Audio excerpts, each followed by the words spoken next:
New scale digital के प्रसंग वश की इस कड़ी में राजस्थान में खनन विभाग की ऐतिहासिक कार्रवाई।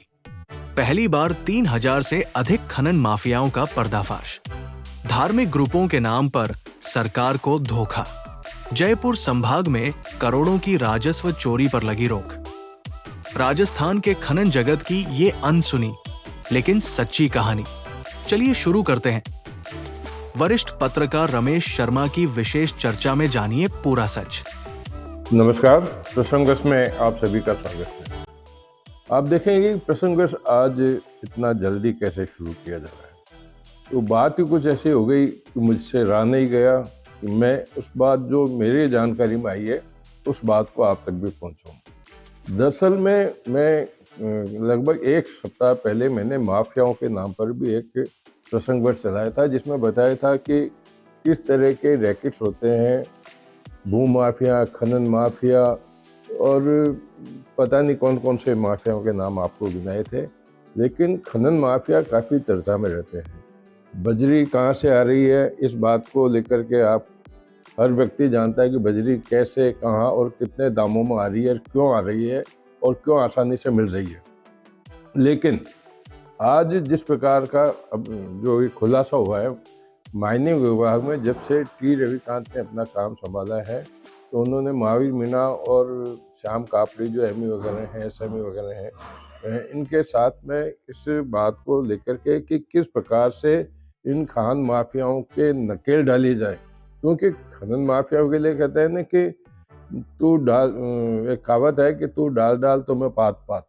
तो उस कहावत को लेकर के खनन अवैध रूप से जितना खनन, करोड़ों अरबों रुपए का खनन हो रहा था, उससे सरकार को कितना नुकसान पहुंच रहा था, लेकिन ये माफिया पकड़ से बाहर थे।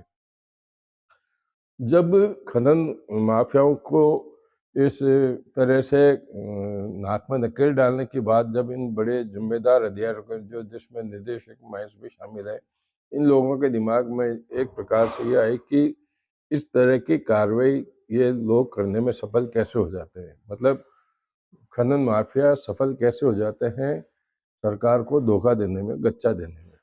होता क्या था कि आज जहाँ खनन हो रहा है, अवैध खनन, वहाँ टीम अगर पहुंचने वाली है तो उससे पहले खनन माफिया को ये जानकारी मिल जाती थी। उस समय केवल ये डाउट रहता था कि हो सकता है ऑफिस से बात ली की गई होगी या ऑफिस के आसपास किसी को मुखबिर की तरह लगाया हुआ होगा। लेकिन ये तो सब जगह होने लगा। तो इसको लेकर के जब ये जानकारी में लाने की इनकी प्रबल इच्छा हुई अधिकारियों की, तो उन्होंने इसकी तह तक जाने की कोशिश की। तो आप देखिए कि उसकी तह में जाने के बाद में क्या कुछ निकल करके आया है। बेईमानी करने में, चोरी करने में भी भगवान के नाम का सहारा लिया जा रहा था। और वो भी किस प्रकार से?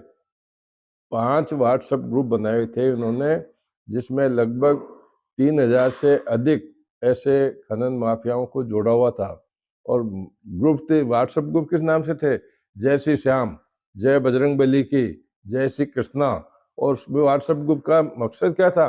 व्हाट्सएप ग्रुप का मकसद ये था कि किस क्षेत्र में कौन सा अधिकारी, कौन सा पुलिस अधिकारी पहुंच रहा है, दफ्तर से निकला है, एसएमई दफ्तर में बैठा है, एमई दफ्तर में बैठा है, या कौन सी गैंग, विजिलेंस की टीम किस क्षेत्र के अंदर कार्रवाई करने के लिए जा रही है। ये जानकारियां पहले से मिल जाती थी उनको। व्हाट्सएप ग्रुप में ये भी बताया जाता था। उसमें केवल अकेले एक स्थान की जगह नहीं थी। बेसिकली जो ये भी भंडाफोड़ किया है, ऐतिहासिक भंडाफोड़ किया है, जिसमें जयपुर संभाग के कुछ जिलों में इस प्रकार की जानकारियां पहले से ही व्हाट्सएप ग्रुप के माध्यम से खनन माफियाओं को मिल जाती थी। उससे वो या तो रास्ता बदल के चले जाते कि भाई ये रास्ता साफ है, यहाँ बिल्कुल ग्रीन झंडी मिली, इधर से निकल जाओ। लेकिन आज जब इसका भंडाफोड़ हुआ, 3500 मेंबर इसमें बताए जा रहे हैं। 3500 मेंबरों के खिलाफ अब एक साथ मुकदमा दर्ज होने वाला एक पहला ऐतिहासिक इसको मुकदमा भी कहा जा सकता है। जनरल माफियाओं के लिए नहीं, वैसे भी 3500 लोगों के खिलाफ अगर एफआईआर दर्ज होती है तो अपने आप में ये भी पुलिस के लिए एक बहुत बड़ा उपलब्धि वाला काम होता है कि एक साथ 3500 लोगों के खिलाफ या तो कोई बड़े दंगे होते हैं या कोई बड़ा हादसा हो जाता है तब हो सकता है, लेकिन अब खनन माफियाओं के खिलाफ 3,500 के खिलाफ मुकदमा दर्ज होने की तैयारी पूरी हो गई है। हालांकि ये सारी खबरें सूत्रों से मिली है। अधिकृत सूत्रों से जो जानकारी दी जाएगी वो लगभग यही होगी, क्योंकि जब सूत्र बता रहे हैं तो सूत्र की बात वो भी विश्वसनीय सूत्र है जिसने ये जानकारी दी है। कुल मिलाकर के अभी तक एक एक्सकैवेटर मशीन जो खुदाई करने में बड़ी भारी पावरफुल मशीन होती है, वो 3 जेसीबी और कुछ अन्य उपकरण भी, जिसमें कुछ वाहन भी पकड़े गए हैं।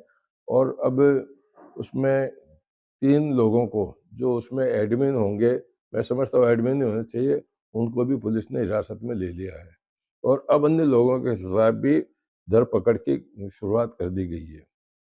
कुल मिलाकर के खनन विभाग को, जो हमेशा कोसा जाता है खनन विभाग की मिलीभगत से, हो सकता है मिलीभगत भी होगी।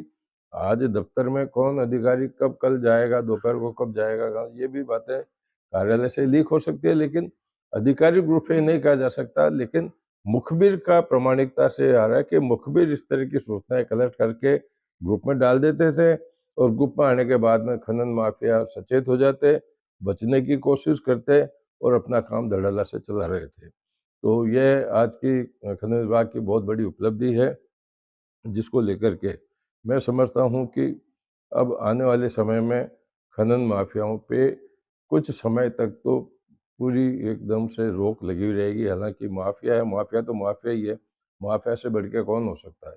लेकिन फिलहाल खनन विभाग की जो ये कार्रवाई की गई है, इसका निश्चित रूप से अवैध खनन पर बहुत बड़ा प्रभाव दिखाई देगा। आज के प्रसंग बस को यूँ विराम देते हैं।